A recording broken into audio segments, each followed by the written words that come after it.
ಅದ್ರ ಜೊತೆಗೆ ನೀವು ಇವತ್ತೊಂದು ಈ ರಾಜೀನಾಮೆ ಪತ್ರವನ್ನು ನೋಡ್ತಾ ಇದ್ದೀವಿ, ಸ್ಪೀಕರ್ಗೆ ಬರೆದಿರುವಂಥ ಪತ್ರ. ಅಂದರೆ ಇದೊಂದು ಸಹಿ ಹಾಕೋದು ಒಂದೇ ಬಾಕಿ ಇದೆ. ಅದು ಅವ್ರ ಮುಂದೆ ಕೂತೆ ಮಾಡ್ಬೇಕಂತ ಸಿಗ್ನೇಚರ್. ಹಾಂ, ಸ್ಪೀಕರ್ ಎದುರುಗಡೆ ಕುಂತೆ ನೀವು ಸಹಿ ಮಾಡಬೇಕು ಅಥವಾ ನಿಮ್ಮ ಸ್ವಂತ ಹೆಡ್ ರೈಟಿಂಗ್ದಿಂದೇ ಬರೆದು ಕೊಡಬೇಕು ಅಂತ ಏನೋ ಒಂದು ಅವ್ರ ಅಪೇಕ್ಷೆ ಇತ್ತು. ಆಯ್ತು ಅದನ್ನು ಮಾಡಿ ಅಂತ ಹೇಳಿ ಅವರು ರಿಸೈನ್ ಮಾಡೋರಿದ್ದಾರಂತ. ಸ್ಪೀಕರ್ ಇವತ್ತು ಬಂದು ಸ್ಪೀಕರ್ ಇರೋ ಜಾಗದಾಗೆ ನಾ ರಿಸೈನ್ ಮಾಡ್ಬೇಕಂತ ನನ್ನ ಆಶೆ ಅದ. ಒಂದು ವೇಳೆ ಅವ್ರು ರಿಸೈನ್ ಮಾಡಿ ಸೆಕ್ರೆಟರಿ ಕೊಟ್ಟರು ಅಂದರೆ ಸೆಕ್ರೆಟರಿ ಅವ್ರ ಕೈಯೊಳಗೆ ನಾನು ಹ್ಯಾಂಡ್ ಓವರ್ ಮಾಡಿ ಬರ್ತೀನಿ. ನೀವು ರಾಜೀನಾಮೆ ಕೊಡೋದು ಪಕ್ಕ ಆಗಿದೆಯಾ ಅಂತ ದುಡುಕಿನ ನಿರ್ಧಾರ ಅನ್ಸಲ್ಲ? ಇಲ್ಲ, ದುಡುಕಿನ ನಿರ್ಧಾರ ಇಲ್ಲ. ಇದು ನಾನು ಅತ್ಯಂತ ಅನುಭವಿ ರಾಜಕಾರಣಿ. 8 ಚುನಾವಣೆಗಳನ್ನು 40 ವರ್ಷ ಸಕ್ರಿಯ ರಾಜಕಾರಣದಲ್ಲಿದ್ದವು ನಾನು.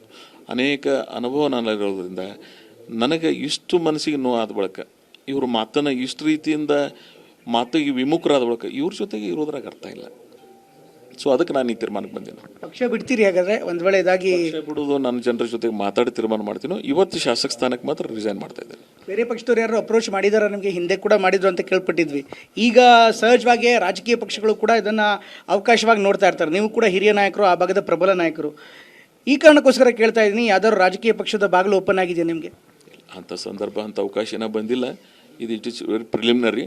ಜಸ್ಟ್ ನಾನು ರಿಸೈನ್ ಮಾಡ್ತಾ ಇದ್ದೀನೋ, ನನ್ನ ಜಿಲ್ಲೆಯ ಜನರ ಜೊತೆಗೆ ಮಾತಾಡಿ ಒಂದು ಸ್ಪಷ್ಟವಾದಂಥ ತೀರ್ಮಾನದೊಂದಿಗೆ ಬರ್ತೀನಿ ನಾನು. ಇದ್ರ ಜೊತೆಗೆ ಸರ್, ಈ ಕೈ ತಪ್ಪೋದಕ್ಕೆ ಏನು ಕಾರಣ ಸರ್? ಅಫ್ಕೋರ್ಸ್ ನಿಮ್ಮ ರಾಜಕಾರಣ ಅಂದಮೇಲೆ ಇದೆಲ್ಲೂ ಕೂಡ ಇದ್ದಾರೆ ಅಂತ ಒಪ್ಕೊಳ್ಳೋಣ. ಆದರೆ ಇದ್ರ ಹಿಂದೆ ಇರುವಂಥ ವಾಸ್ತವ ಏನು ಅಂತ, ಯಾಕೆಂದರೆ ರಾಜ್ಯದ ಜನ ನೋಡ್ತಿದ್ದಾರೆ, ನಿಮ್ಮ ಕ್ಷೇತ್ರದ ಜನ ನೋಡ್ತಿದ್ದಾರೆ. ಈ ಒಂದು ಒಳಗುಟ್ಟು ನಿಮಗೆ ಗೊತ್ತಿದೆ, ಗೊತ್ತಿಲ್ಲ ಅಂತಲ್ಲ, ನೀವು ಅನುಭವಿಗಳು ಕೂಡ, ಅದು ಸಾಕಷ್ಟು ಮಾಹಿತಿ ಕೂಡ ನಿಮಗಿದೆ. ಹೀಗಾಗಿ ಈ ಒಂದು ರಾಯಗೌಡರಿಗೆ ಈ ಪರಿಸ್ಥಿತಿ ಬರೋದಕ್ಕೆ ಯಾರು ಕಾರಣ? ಅದು ಇಡೀ ನಮ್ಮ ಜಿಲ್ಲೆ ಜನರಿಗೆ ಉತ್ತರ ಕರ್ನಾಟಕದಾಗ ಗೊತ್ತಿದೆ ಯಾರ ಜೊತೆಗೆ ಇವ್ರ ಸಂಘರ್ಷ ಇದೆ ಅನ್ನೋದು. ನಾವು ಒಂದೇ ಪಾರ್ಟಿಯಾಗಿದ್ದೀವಿ ಅನ್ನೋದು ಇಷ್ಟೇ ಇದೆ. ಅದರ ಸಂಘರ್ಷ ಮಾತ್ರ ನಿರಂತರವಾಗಿ ದಶಕಗಳಿಂದ ಬರ್ತದೆ. ಇಂದಿಲ್ಲ ನಾಳೆ ನಾಡದ್ರ ಸುಧಾರಣೆ ಆಗ್ತದೆ ನಾನು ತಿಳ್ಕೊಂಡಿದ್ದೆ. ಆದರೆ ನಮ್ಮ ನಾಯಕರುಗಳು ಸಹಿತ ಅದನ್ನು ಪ್ರಾಮಾಣಿಕವಾಗಿ ಯಾರಿಗೆ ಎಲ್ಲೆಲ್ಲಿ ಅವಕಾಶ ಅಕೊಮಡೇಟ್ ಮಾಡಬೇಕಾಯಿತು ಮಾಡಲಿಲ್ಲ. ಅನಿವಾರ್ಯ ನನಗೆ ಈ ಒಂದು ಫ್ಯಾಮಿಲಿ ಒಳಗೆ, ಕಾಂಗ್ರೆಸ್ ಫ್ಯಾಮಿಲಿ ಒಳಗೆ ನನಗೆ ನ್ಯಾಯನೇ ಸಿಗೋದಿಲ್ಲ ಅಂತ ಗೊತ್ತಾದ ಬಳಿಕ ಇದ್ರಾಗ ಮುಂದುವರಲಿಕ್ಕೆ ಏನು ಅವಶ್ಯಕತೆ ಅದ? ನನಗೆ ಅನಿವಾರ್ಯ ಅದ. ಅದ್ರ ಬಹಳ ನೋವಿನಿಂದ ಕಾಂಗ್ರೆಸ್ಸನ್ನು ಕಟ್ಟಿ ಬೆಳೆಸಿದ್ದೇವೆ ನಾವು. ನನ್ನ ಕ್ಷೇತ್ರದ ಕಾಂಗ್ರೆಸ್ ಇರಲಿಲ್ಲ 20 ವರ್ಷ. ನಾನಾಗಿ ಅದನ್ನು ಕಟ್ಟಿ ಬೆಳೆಸಿ ಅದನ್ನು ಒಂದು ರೀತಿಯಿಂದ ಬೆಳೆಸಿದ್ದೀವಿ ನಾವು. ಆಮೇಲೆ ನಮ್ಮ ಫಾದರ್ ಹಿಡಿದು ಸೆಕೆಂಡ್ ಜನ್ರೇಷನ್ ನನಗೆ ಈ ಪಾರ್ಟಿ ಒಳಗೆ. ಸೊ ನಮಗೆ ಈ ರೀತಿ ಇವ್ರು ನಡೆಸ್ಕೋತಾರಂದ್ರೆ ಇಂಥವ್ರ ಜೊತೆಗೆ ಇರೋದ್ರಾಗ ಏನು ಅರ್ಥದ? ಅನಿವಾರ್ಯ, ನನಗೆ ಬೇರೆ ಮಾರ್ಗ ಇಲ್ಲ ನನ್ನ ಮುಂದೆ. ಅದಕ್ಕೆ ಕೊನೆ ಈ ತೀರ್ಮಾನಕ್ಕೆ ಬಂದಿನಿ ನಾನು. ಸರ್, ಮುಖ್ಯಮಂತ್ರಿಗಳಾಗಲಿ ಡಿ ಕೆ ಶಿವಕುಮಾರ್ ಅವರಾಗಲಿ, ಮಾಜಿ ಮುಖ್ಯಮಂತ್ರಿ ಸಿದ್ದರಾಮಯ್ಯನವರು ನಿಮ್ಮ ಹತ್ರ ಮಾತಾಡಿದ್ರು. ಅಫ್ಕೋರ್ಸ್ ನೀವು ಸಿದ್ದರಾಮಯ್ಯವ್ರಿಗೂ ಆಪ್ತರು, ಡಿ ಕೆ ಅವ್ರಿಗೂ ಆಪ್ತರು. ಯಾರೂ ಮಾತುಕತೆ ಮಾಡಿಲ್ವಾ ಸರ್ ನಿಮ್ಮ ಹತ್ರ? ಇವತ್ತು ನಾನು ಅವ್ರಿಗೆ ಮಾತಾಡ್ಲಿಕ್ಕೆ ಹೋಗಲಿಲ್ಲ. ಈ ತೀರ್ಮಾನ ಆದ ಬಗ್ಗೆ ಏನು ಮಾತಾಡೋದು? ಅದನ್ನು ಅವ್ರಿಗೆ ಕನ್ವೆ ಮಾಡಿದ್ದೀನಿ, ನಾನು ರಿಸೈನ್ ಮಾಡ್ತೀನಿ ಅಂತೇಳಿ. ಬಟ್ ನಾಯಕರು ಒಪ್ಕೊಂಡ್ಬಿಡ್ತಾರೆ ಅಷ್ಟು ಸುಲಭವಾಗಿ? ಯಾಕೆಂದರೆ ಅಫ್ಕೋರ್ಸ್ ಮಿನಿಸ್ಟ್ರ್ ಕೊಟ್ಟಿಲ್ಲ ಅನ್ನೋದು ಅಷ್ಟೇ ನೋವಾಗುವಂಥ ಸಂಗತಿ. ಅಟ್ ದ ಸೇಮ್ ಟೈಮ್ ನಾಯಕತ್ವ ಕೂಡ ನಾಳೆ ಬಂದು ನಿಮ್ಮನ್ನು ಮನವೊಲಿಸ್ಬೋದು. ಅಲ್ಲ, ಅದರ ಪರಿಸ್ಥಿತಿ ನಾನು ರಿಸೈನೇ ಮಾಡೋದ್ರೊಳಗೆ ಮುಂದೆ ಏನು ಅವಶ್ಯಕತೆ ಅನ್ನೋದು, ಅವ್ರ ಜೊತೆ ವ್ಯವಹರಿಸೋದ್ರಾಗ ಏನು ಅವಶ್ಯಕತೆ ಅದ? ಅದು ಮುಗಿದೋದದ್ದೇ ಅದು. ಒನ್ಸ್ ರಿಸೈನಿಗೆ ಬಂದ ಬಳಕೆ ಚರ್ಚೆ ಮಾಡೋದ್ರಾಗ ಅರ್ಥ ಏನದ? ಅವ್ರು ನಮ್ಮವರಲ್ಲ ಅಂತ ಬಳಕೆ ನಮಗೆ ಬಿಟ್ಟಿದ್ದಾರೆ. ಅವರು ಈಗ ನನಗೂ ಅವ್ರು ನಮ್ಮವರಲ್ಲ ಅನ್ನುವಂಥ ಭಾವನೆ ಬಂದ ಬಳಕೆ ನಾನು ರಿಸೈನ್ ಮಾಡ್ತಾ ಇದ್ದೀನಿ. ನಾಳೆ ಕರೆದು ಮಾತನಾಡಿ ಮನವೊಲಿಸುವಂಥ ಪ್ರಯತ್ನ ಮಾಡೇ ಮಾಡ್ತಾರೆ ಸಹಜವಾಗಿ. ಆವಾಗಲೂ ಕೂಡ ನಿಮ್ಮ ಮೇಲೆ ಒತ್ತಡ ಬರುತ್ತೆ. ಆವಾಗಲೂ ಈ ನಿರ್ಧಾರ ನೀವು ಬದ್ಧವಾಗಿರೋಷ್ಟು ಗಟ್ಟಿತನ ಆಗತ್ತಾ? ಯಾಕೆಂದರೆ ರಾಜಕಾರಣ ಇದು.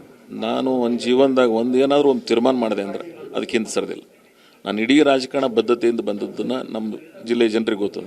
ನಾನು ಇದರಲ್ಲೂ ಅಷ್ಟೇ, ನಾನು ಒಂದು ತೀರ್ಮಾನ ಮಾಡಿದ್ದೀನಿ. ನಾನು ಯಾವ ಕೆಲಕ್ಕೂ ಹಿಂಸರಿಯೋದಿಲ್ಲ. ಒಳ ರಾಜಕೀಯಕ್ಕೆ ಬಲಿಯಾದ್ರ ಸರ್ ರಾಯಗೌಡ್ರೇನಾದ್ರು? 100ಕ್ಕೆ 100. ಮುಂದಿನ ಹೆಜ್ಜೆ ಹೇಗಿರುತ್ತೆ ಸರ್? ಈಗ ನಿಮ್ಮ ಇಂಡಿ ಕ್ಷೇತ್ರದ ಜನಗಳು ಬಂದಿದ್ದಾರೆ, ಸಾಕಷ್ಟು ದೊಡ್ಡ ಪ್ರಮಾಣದಲ್ಲಿ ಜನ ಬಂದಿದ್ದಾರೆ. ಹೊರಗಡೆ ಪ್ರತಿಭಟನೆಗಳು ಕೂಡ ಅನೇಕ ಜನರು ಮಾಡ್ತಿದ್ದಾರೆ. ಈ ಕಾರಣಕ್ಕೋಸ್ಕರ ಕೇಳ್ತಾ ಇದ್ದೀನಿ, ಮುಂದೆ ಇಲ್ಲಿಂದ ಹೋಗ್ಬೇಕಾದ್ರೆ ಶಾಸಕರಾಗಿ ಹೋಗ್ತಿರೋ, ಮಾಜಿ ಶಾಸಕರಾಗಿ ಹೋಗ್ತಿರೋ, ಅಥವಾ ಅಲ್ಲಿ ಜನಗಳನ್ನು ಮತ್ತೊಮ್ಮೆ ವಿಶ್ವಾಸಕ್ಕೆ ಪಡೆದು ಆಮೇಲೆ ತೀರ್ಮಾನ ಮಾಡ್ತಿರೋ ಅಂತ? ನಾನು ರಿಸೈನ್ ಮಾಡೋದ್ ಬಳಿಕ ಮಾಜಿ ಶಾಸಕನೇ. ಇವತ್ತು ಸಾಯಂಕಾಲ 5 ಗಂಟೆಯಿಂದ ನಾನು ಶಾಸಕನಾಗಿರೋದಿಲ್ಲ. ನಾನು ಸಬ್ಮಿಟ್ ಮಾಡ್ತಾ ಇದ್ದೀನಿ, ನಾನು ಮಾಜಿ ಶಾಸಕನಾಗೆ ಹೋಗ್ತೀನಿ. ಇವತ್ತು ಸ್ಪೀಕರ್ ಕಚೇರಿ ಸಮಯ ಕೇಳಿದಿರಿ? ಹಾಗಾದರೆ ಕೇಳಿದ್ದೀನಿ. 3:30-4 ಗಂಟೆಗೆ ಬಾ ಅಂತ ಹೇಳಿದ್ದಾರೆ. ನಾನು ಹೋಗಿ ಸಬ್ಮಿಟ್ ಮಾಡ್ತಾ ಇದ್ದೆ.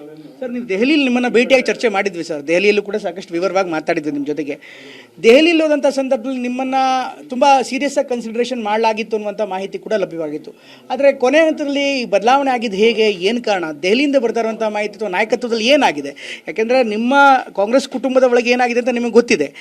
ಜನಗಳಿಗೋಸ್ಕರ ಕೇಳ್ತಾ ಇದ್ದೀನಿ, ಅದರ ವಿವರವಾಗಿ ಹೇಳ್ಬೋದಾ ತಾವು? ಏನು ನಾಯಕತ್ವದಲ್ಲಿ ಏನಾಗಿದೆ ಅಂತ? ನಾನು ರಿಸೈನ್ ಮಾಡಿ ನನ್ನ ಭಾರವನ್ನು ಇಳಿಸಿಕೊಂಡು ಆಮೇಲೆ ನನ್ನ ಜಿಲ್ಲೆಯ ಜನರ ಭಾವನೆಗಳನ್ನು ತಿಳ್ಕೊಂಡು ಭಾಳ ಸುದೀರ್ಘವಾಗಿ ಇದು ಏನಾಗಿದೆ, ಇನ್ನೂ ಇವತ್ತಾಗಿದೆ ಇದು, ಇನ್ನೂ ಇದನ್ನು ಇನ್ನೊಂದಿಷ್ಟು ಇನ್ವೆಸ್ಟಿಗೇಷನ್ ಮಾಡೋಣ. ಇದಕ್ಕೆ ಏನೇನಾಗಿದೆ ಪೋಸ್ಟ್ ಮಾರ್ಟಮ್ ಮಾಡಿ ನಾನು ಪ್ರಾಮಾಣಿಕವಾಗಿ ಹೇಳ್ತೇನೆ. ಆಮೇಲೆ ನಾವು ಯಾವುದೂ ಹೈಡ್ ಮಾಡೋದಿಲ್ಲ ರಾಜಕಾರಣದಾಗ. We are very straightforward. ನಾನು ಏನೇನಾಗ್ಯದ, ಯಾರು ಮಾಡಿದಾರೆ, ಯಾರ್ಯಾರು ಕಾರಣ ಅದಾರ ಅದನ್ನು ಆಮೇಲೆ ಅವ್ರು ಕೂಡ ನಂದು ಓಪನ್ ರಾಜಕಾರಣ. ಇಂದಿನಿಂದ ಇಲ್ಲಿವರೆಗೆ ಒಂದೇ ಪಕ್ಷ ಒಂದೇ ಕುಟುಂಬ ಇತ್ತು. ನಾವು ದ ವಾರ್ ವಾಸ್ ಡಿಕ್ಲೇರ್ಡ್. ಮುಂದಿನ ತೀರ್ಮಾನದಾಗ ಅವ್ರ ರಾಜಕಾರಣ ಮಾಡಬೇಕು, ಇಲ್ಲ ನಾನಾರು ಮಾಡಬೇಕು, ಆ ತೀರ್ಮಾನಕ್ಕೆ ನಾವು ಬಂದುಬಿಟ್ಟಿದ್ದೀವಿ.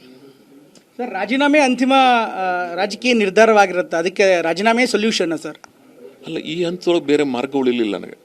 ಯಾರು ನನಗೆ ಮಾತು ಮಾತಿನ ತಕ್ಕ ನಡೀಲಿಲ್ಲ, ಮೋಸ ಮಾಡೋದ ಬಳಕೆ ಅದ್ರೊಳಗೆ ಅವ್ರ ಜೊತೆ ಮುಂದುವರಿದ್ರಾಗ ಅರ್ಥ ಏನಿದೆ? ನಿಮ್ಮ ಆತ್ಮಸಾಕ್ಷಿ ಒಪ್ಕೋತದ?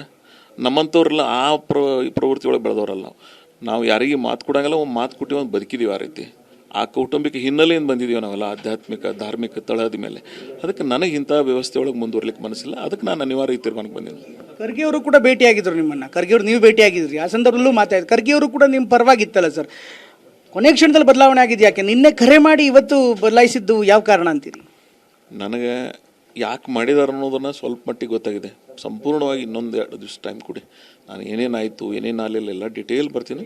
ಆದರೆ ಇವತ್ತು ಅವರು ನನಗೆ ಕ್ಯಾಬಿನೆಟ್ನೊಳಗೆ ಅವಕಾಶ ಕೊಟ್ಟಿಲ್ಲ, ಮಾತು ಕೊಟ್ಟು ಅವರು ವಿಫಲರಾಗಿದ್ದಾರೆ. ಸೊ ಅವ್ರ ಜೊತೆಗೆ ಮುಂದುವರ್ಲಿಕ್ಕೆ ನನ್ನ ಮನಸ್ಸಿಲ್ಲ, ಆ ವಿಧಾನಸಭೆ ಒಳಗೆ ಮುಂದುವರ್ಲಿಕ್ಕೆ ಮನಸ್ಸಿಲ್ಲ ನನಗೆ. ನಾನು ಅದಕ್ಕೆ ರಿಸೈನ್ ಮಾಡ್ತಾ ಇದ್ದೀನಿ. ಇದೇ ಅಂತಿಮ ನಿರ್ಧಾರ? 100%. ನನ್ನ ಜೀವನದಾಗ ಹಿಂದೆಂದೂ ಸರಿದಿಲ್ಲ ಮತ್ತು ನಾನು ಸರೋದಿಲ್ಲ. ಧನ್ಯವಾದ, ಥ್ಯಾಂಕ್ ಯು. ಇದಿಷ್ಟು ಯಶವಂತ ರಾಯಗೌಡರು ಹೇಳ್ತಾ ಇರುವಂಥ ಮಾತು. ಕ್ಯಾಮ್ರಾ ಪರ್ಸನ್ ಮಂಜುನಾಥ್ ಜೊತೆ ಪ್ರಮೋದ್, TV9 ಬೆಂಗಳೂರು.